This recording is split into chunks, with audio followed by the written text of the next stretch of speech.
السلام عليكم ورحمة الله وبركاته. الحمد لله حمدا كثيرا طيبا مباركا فيه. ഏറെ സ്നേഹം നിറഞ്ഞ സത്യവിശ്വാസികൾ, സഹോദരങ്ങളെ, ഖുർആൻ പഠിക്കാനും സമയം കണ്ടെത്തണമെന്ന് ആവർത്തിയാൽ നിങ്ങളോട് ഓരോരുത്തരോട് നിർത്തുകയാണ്. അല്ലാഹു തആല നമ്മെ എല്ലാവരും തൗഫീഖ് ചെയ്യുമാറാകട്ടെ. നമ്മളോട് ഇന്നത്തെ ക്ലാസ് തജ്വീദ് ക്ലാസ് ദീർഘാക്ഷരത്തെ സംബന്ധിച്ച മദ്ദിനെ സംബന്ധിച്ച. മദ് നമുക്കറിയാം, സ്വാഭാവികമായും ഹർക്കത്തുകൾ നീട്ടുന്നതിന് വേണ്ടി ഉപയോഗിക്കുന്ന അക്ഷരങ്ങളാണ് മദ് എന്ന് പറയുന്നത്. അത് അലിഫ് മദ്, യാ മദ്, വാവ് മദ്. ഇതിൽ ഒന്നാമതായി മനസ്സിലാക്കേണ്ടത് രണ്ട് ഇനങ്ങളാണ് മദ്ദുകളിലുള്ളത്.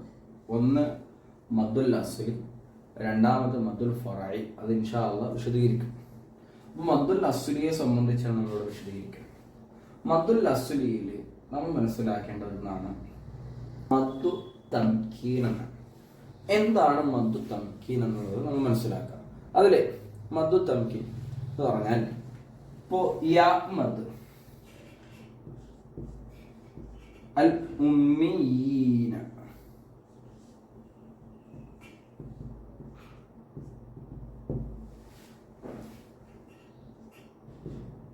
ഉമ്മീന ഇങ്ങനെയുള്ള ഈ എഴുത്ത് നിങ്ങൾ ശ്രദ്ധിച്ചോ? സോറി, ഇവിടെ ഒരു യാ മദ്ദില്ല, ഉമ്മീന. അപ്പോൾ ഈ യാ മദ്ദിന് ശേഷം ഈ യാ മദ്ദിന് എന്താ ഹർക്കത്ത്? നമുക്കറിയാം, കെസറാണ്, ഷദ്ദുണ്ട്. അതിനുശേഷം വരുന്ന യാ മദ്ദൻ, രണ്ടാമതൊരു യാ, അത് യാ മദ്ദൻ. ഈ യാ മദ് നിർബന്ധമായിട്ടും ഒരു ഹർക്കത്ത് കൂടി നീട്ടിയിരിക്കണം, അല്ല ഉമ്മീന എന്ന് പറയാൻ പാടില്ല എന്നതാണ്. അതാണ് മദ്ദു തംകീൻ. അപ്പോൾ ഒന്നാമത്തെ എന്താണ്? യാന് മദ്ദിന് മുന്നിൽ ഒരു യാന് ഷദ്ദായി വരികയാണെങ്കിൽ അതിനെ മദ്ദു തംകീൻ എന്നാണ് പറയുക, മദ്ദു തംകീൻ.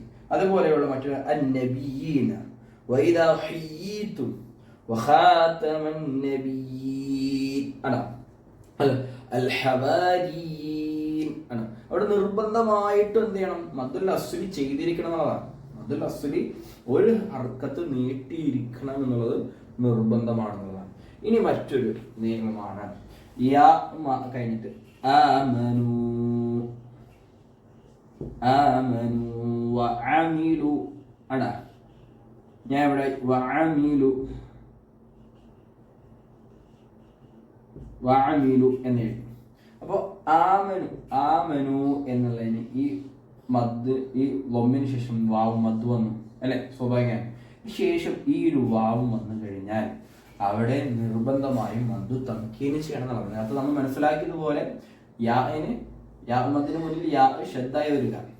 ഇവിടെ വാവിന്റെ ശേഷം വാവ് അടുത്ത സെന്റൻസിലായി വരുമ്പോൾ നിർബന്ധമായും മദ് അസ്ലി ചെയ്യണം. അങ്ങനെ മദ്ദു തംകീൻ എന്നാണ് പറയുക.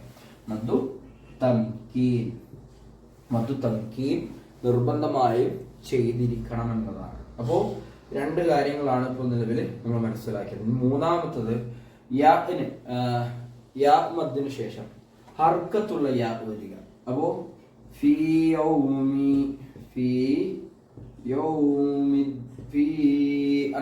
ഇപ്പൊ നമ്മള് ഒരു യാ വന്നു, ഫീ എന്നുള്ളതിനോട് യാ ഉണ്ട്, യാ മദ് ഉണ്ട്. ശേഷം ഹർക്കത്തുള്ള യാ വരികയാണ്. അപ്പൊ യൗമൈൻ, ഫീ യൗമൈൻ ആണ്, ഹർക്കത്തുള്ള യാ വരികയാണ്.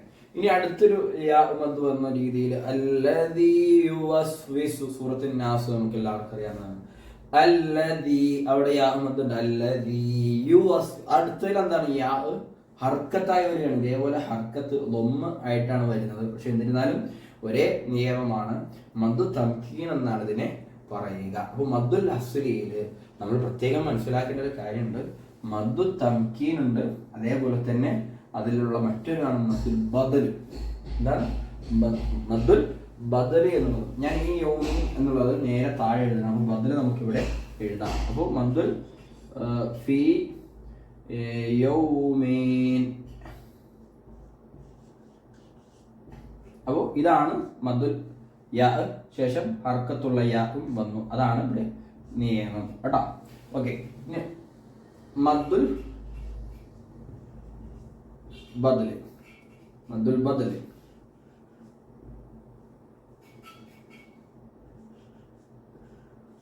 എന്താണ് ബദൽ എന്ന് പറയാനുള്ള കാരണം എന്ന് നമ്മൾ മനസ്സിലാക്കേണ്ടത്. ഒരു അക്ഷരത്തിന് അവിടെ താൽക്കാലികമായിട്ടാണ് നമ്മൾ ബദൽ ചെയ്യുക, താൽക്കാലികമായിട്ടാണ് അവിടെ മദ് കൊടുക്കുന്നത്. ഒരു ഉദാഹരണം കാണാൻ സാധിക്കും. ഇവിടെ നമുക്ക് ഒരുപാട് ഉദാഹരണങ്ങൾ. ആമനു എന്നുള്ളത്, ആമനു ശരിക്കും എന്താ അവിടെ ഉള്ളതെന്ന് അറിയാം. ശരിക്കും അവിടെ ഉള്ളത് എങ്ങനെയാണ് ഉണ്ടാകുക? ഞാൻ വ്യക്തമായി കാണിച്ചു തരാം.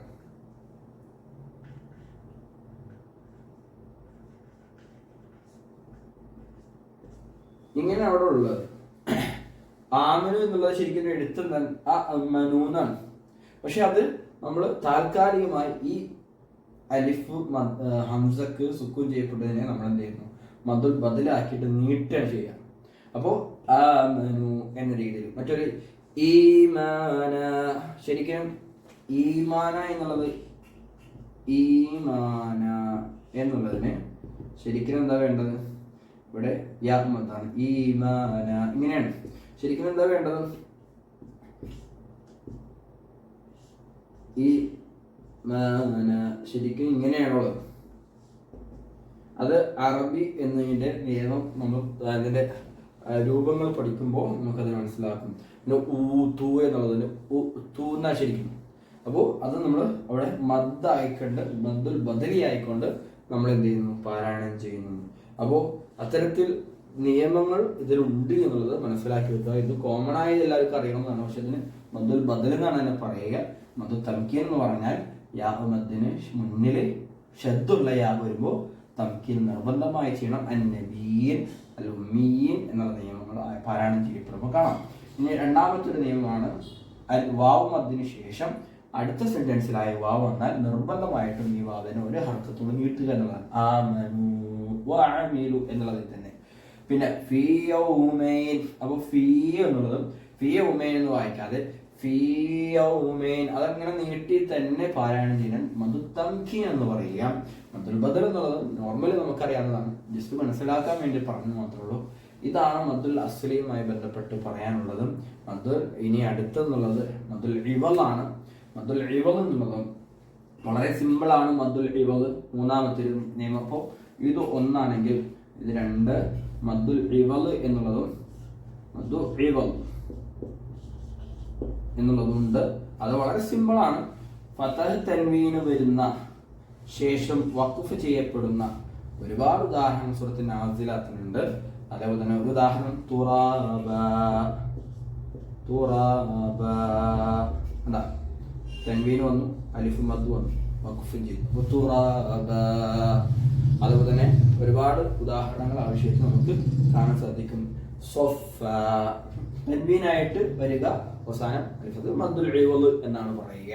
അപ്പോൾ സൂറത്ത് നാസിയാത്തിൽ അതിൽ 1 മുതൽ 5 വരെയുള്ള ആയത്തുകൾ, നബയിൽ 6 മുതൽ 40 വരെയുള്ള ആയത്തുകൾ, അതേപോലെ തന്നെ കഹ്ഫിൽ 1 മുതൽ 110 വരെയുള്ള ആയത്തുകളിലൊക്കെയും അതിന്റെ അവസാനത്തിലൊക്കെ ഇങ്ങനെ തൻവീനും പിന്നെ മദ്ദും വരുന്ന രീതിയിൽ കാണാം. അതിന് മദ്ദുൽ ഇവൾ എന്നാണ് പറയുക. നിർബന്ധമായിട്ടും ഇത് നീട്ടിയിരിക്കുക, ഒരു ഹർക്കത്ത് നീട്ടിയിരിക്കുക എന്നുള്ളതാണ് മനസ്സിലാക്കുന്നത്. മദ്ദുൽ അസ്ലിയിൽ 3 മദ്ദുകളുണ്ട്. മദ്ദു തംകീന്, മദ്ദുൽ ബദല്, മദ്ദുൽ ഇവൾ. ഇത്തരത്തിലുള്ള ഈ മദ്ദുകൾ മനസ്സിലാക്കിയിരിക്കുക. ഇൻഷാ അല്ലാഹ് ഇനി അസാധാരണ, ഇത് സാധാരണ ദീർഘമാണ്, ഇനി അസാധാരണ ദീർഘങ്ങളുണ്ട്. മദ്ദുൽ ഫറഈ, അതിൽ ഒരുപാട് നിയമങ്ങളുണ്ട്. മദ്ദ് ഇങ്ങനെ നീട്ടണം, എത്ര വരെ നീട്ടണം എന്നെല്ലാം കൃത്യമായി വിശദീകരിക്കാം. അല്ലാഹു തആല നമ്മെല്ലാവരെയും തൗഫീഖ് ചെയ്യുമാറാകട്ടെ. അസ്സലാമു അലൈക്കും വറഹ്മത്തുള്ളാഹി വബറകാതുഹു.